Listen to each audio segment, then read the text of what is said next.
নূরের দোলায় আর হুরেরি মেলা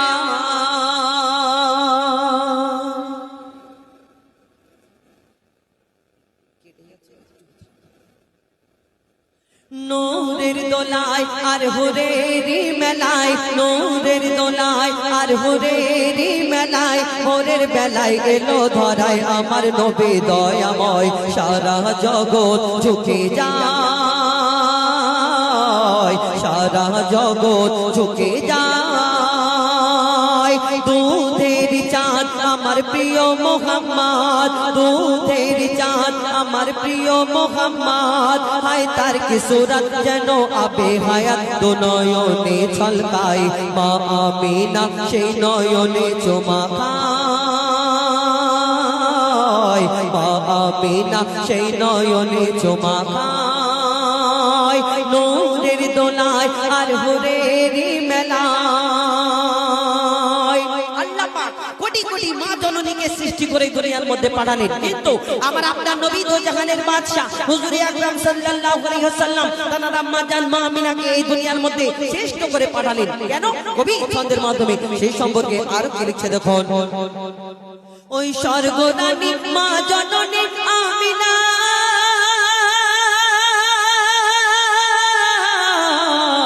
তোমার সাথে হয় না কারোর তুলনা মাগো তোমার সাথে হয় না কারোর তুলনা কেন মা হাওয়া থেকে আর মা মারিয়া কেহ পেল না সম্মান তোমার মতো কেহ পেল না সম্মান তোমার মতো আল্লাহ আর আরশ ছেড়ে গর্বে তোমার ঘর করে আল্লাহ আর আরশ ছেড়ে কে গর্বে তোমার ঘর করে 10 মাস 10 দিন পরে নাজিল হলো আদম রূপ ধরে ধন্য আমিনা জননী মোরা তোমার কাছে ঋণী আল্লাহ তাআলা শ্রেষ্ঠ উপহার খেলে তোমার আঁচলের তলায় সারা জগৎ ঝুঁকে যায় সারা জগৎ ঝুঁকে যায় এই দুনিয়াতে আল্লাহ পাক রব্বুল আলামিন এই দুনিয়াতে আল্লাহ রাসূলকে মা আমিনার ঘরেতে দুনিয়ার মধ্যে পাঠালেন তাকে জন্ম দিলেন মা আমিনা এবং তাকে লালন পালন করলেন দুধ পান করালেন মা হালিমা আর মা হালিমাকে এই দুনিয়াতে ওই মরুভূমির মানুষরা যখন নবী তো জাহানের বাদশা প্রচার হয়ে গেল ইনি দিনের নবী শেষ নবী এর নাম মুহাম্মদ তো ওই মরুভূমির মানুষরা মা হালিমাকে প্রশ্ন করলেন বলো মা আপনার ঘরে বাচ্চাটা আপনি যখন লালন পালন করলেন শিশু মুহাম্মদ কেমন ছিলেন আপনার সঙ্গে কেমন ব্যবহার করতেন কেমন কথা বলতেন কেমন চলাফেরা করতেন যখন মা হালিমাকে প্রশ্ন করলেন তখন মা হালিমা তাদের কি উত্তর দিলেন কবি ছন্দের মাধ্যমে লিখে দেখুন মা হালিমা হাই কি তোমার কিসমত তোমার বুকের দুধ পিয়েছে মোহাম্মদ মাগো তোমার বুকে দুধ পিয়েছে মোহাম্মদ আর কেমন ছিল বলো শিশু নবী করিম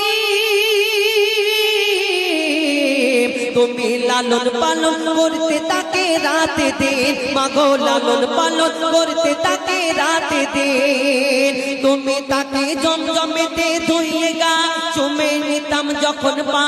মা হালিমা বলছে তাকে জমজমেতে ধুইয়ে গা চুমে নিতাম যখন পা আদর করে আমায় ধরে মধুর সুরে ডাকতো মা ও তার নূরের বদন যেন নরম মাখন আর মিষ্ট আতর মাখা যেন সারা বদনময় সারা জগৎ ঝুঁকে যায় সারা জগৎ ঝুঁকে যায়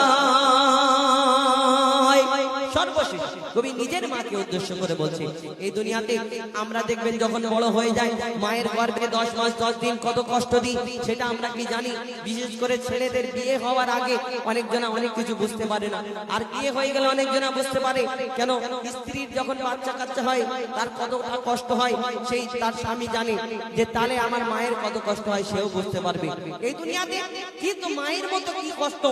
যে অরিজিনাল কষ্টটা সেটা কি বুঝতে পারবে না আমরা যখন বড় হই এই দুনিয়াতে মা জননীকে কত ছোট বড় কথা বলে থাকি। এই দুনিয়াতে বউ যদি একটুখানি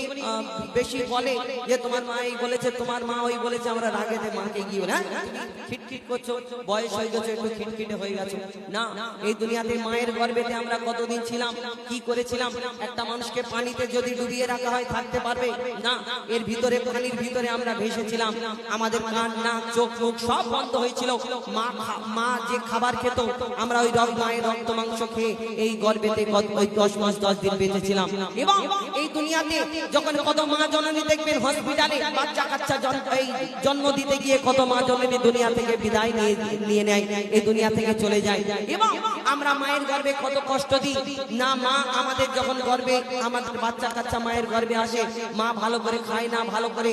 হাঁটা চলা করে না, ভালো করে ঘুমায় না। কেন? বাচ্চাটা যদি কিছু হয়ে যায় খেয়াল রাখে। কিন্তু আমরা সেই মা জননীকে আমরা বড় যখন হয়ে যায় সব কিছু ভুলে যাই। শেষ কথায় মাকে উদ্দেশ্য করে লিখে দেখুন, 7.5 চিল্লা ছিলাম মা গো গর্ভে তোমার, চোখ মুখ নাক কান বন্ধ ছিল আমার, এই চোখ মুখ নাক কান বন্ধ ছিল আমার। আর কেমন ছিলাম আমি অন্ধকারে, ও মা অন্ধকারে ভেসেছিলাম পানিতে,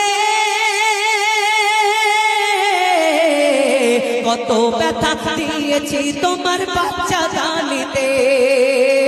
মাগো কত ব্যথা দিয়েছি তোমার বাচ্চা দানিতে। আর কি হলো? মরণ যেন ঘনিয়ে এলো, মরণ যেন ঘনিয়ে এলো, যখন জন্ম দিলে মোর কারণে মাগো কত ব্যথা পেলে, মোর কারণে মাগো কত ব্যথা পেলে। মা হওয়া কি যন্ত্রণা, তানবীর কালাম বুঝলো না। মা হওয়া কি যন্ত্রণা, অদম হুজাইফা বুঝলো না। যতই থাক না তোমার সোনা দানা, মায়ের দেনা শোধা যাবে না। কেন? মায়ের চোখের পানি জমজমের থেকেও দামি, ও তোর মায়ের চোখের পানি জমজমের থেকেও দামি। সন্তানের তরে যদি মায়ের অশ্রু ঝরে, খোদার আরশ কেঁপে যায়, সারা জগৎ ঝুঁকে যায়, সারা জগৎ ঝুঁকে যায়, সারা জগৎ ঝুঁকে যায়।